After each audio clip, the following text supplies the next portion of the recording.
Ramayan facts देख रहे सभी दर्शकों पर बाबा बरमदेव और प्रभु श्री राम की हमेशा कृपा दृष्टि बनी रहे। हम में से ज्यादातर भारतीय रामायण से जुड़े मुख्य किरदार जैसे राम, लक्ष्मण, भरत, शत्रुघ्न, हनुमान, रावण, अंगद, बाली और सुग्रीव आदि से भली भांति परिचित हैं। महिला किरदारों में सीता, मंदोदरी, सुलोचना, मांडवी, स्वरूपनखा, अहल्या, सिबरी आदि के विषय में भी कुछ न कुछ जानते हैं, लेकिन ऐसे बहुत कम लोग होंगे जो शत्रुघ्न की पत्नी सुकीर्ति के विषय में जानते होंगे। सुकीर्ति राजा दशरथ की सबसे छोटी बहू थी, जिसके त्याग की कहानी लक्ष्मण की पत्नी उर्मिला और माता सीता से किसी भी मायने में कम नहीं है। तो जानते हैं सुकीर्ति के त्याग की वह कहानी जो आपको किसी रामायण ग्रंथ में पढ़ने को नहीं मिलेगी। हाँ, यदि ऐसी आप रोचक और अनसुनी कहानियां लगातार सुनते रहना चाहते हैं तो इस चैनल को जरूर सब्सक्राइब कर लीजिए। रावण ने माता सीता का हरण कर लिया है और भगवान राम ने लंका पर चढ़ाई कर दी, यह समाचार हनुमान द्वारा अयोध्या वासियों को ज्ञात हो चुका था।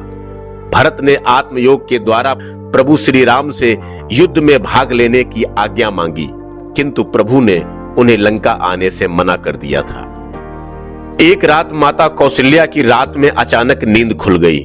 तभी उन्हें महल की छत पर किसी के कदमों की आहट सुनाई दी। वह सोचने लगी, इतनी रात को आखिर महल की छत पर कोई क्या कर रहा है। लेकिन जब पदचाप बंद नहीं हुए तो वह बिना दासी को आवाज लगाए सीधी छत पर जा पहुंची। उन्होंने देखा कि शत्रुघ्न की पत्नी सुकीर्ति छत पर टहल रही है। माता कौशल्या ने पूछा, क्या बात है बेटी, इतनी रात को छत पर क्या कर रही हो? शत्रुघ्न कहाँ है? कौशल्या की यह बात सुनकर सुकीर्ति ने जो उत्तर दिया उसे सुनकर आप भी हैरान रह जाएंगे। सुकीर्ति ने कहा, माता मुझे नहीं मालूम, मैंने तो उन्हें 14 वर्षों से देखा ही नहीं। कौशल्या को सुकीर्ति की यह बात सुनकर बड़ा ही आश्चर्य हुआ। उन्होंने अगले दिन मंत्री सुमंत्र को बुलाकर पूछा, सुमित्रा नंदन, शत्रुघ्न रात्र में कहां रहते हैं? मंत्री सुमंत्र ने जो बताया उसे सुनकर माता कौशल्या की आंखों से झरझर आंसू बहने लगे। सुमंत्र ने कहा, हे महारानी, जब से श्री राम अयोध्या छोड़कर वनों को गए हैं तब से राजकुमार भरत नंदीग्राम में एक कुटिया बनाकर रह रहे हैं और राजकुमार शत्रुघ्न उन्हीं की आज्ञा के अनुसार दिन भर राजकाज के कार्यों में व्यस्त रहते हैं और रात्रि होते ही महल के दरवाजे के बाहर बने चबूतरे पर कुश की चटाई लगाकर विश्राम करते हैं। जब से श्री राम वनों को गए हैं तब से राजकुमार शत्रुघ्न ने भी अपने महल में प्रवेश किया ही नहीं महारानी जी। माता कौशल्या के नेत्र झरझर बह रहे थे।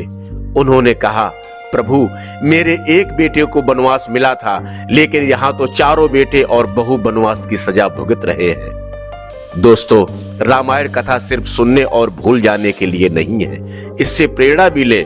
भाई से भाई का प्यार और आपात की उस घड़ी में पत्नियों का अपने पति के प्रति त्याग की यह कथा आपको कैसी लगी, कमेंट्स करके जरूर बताएं।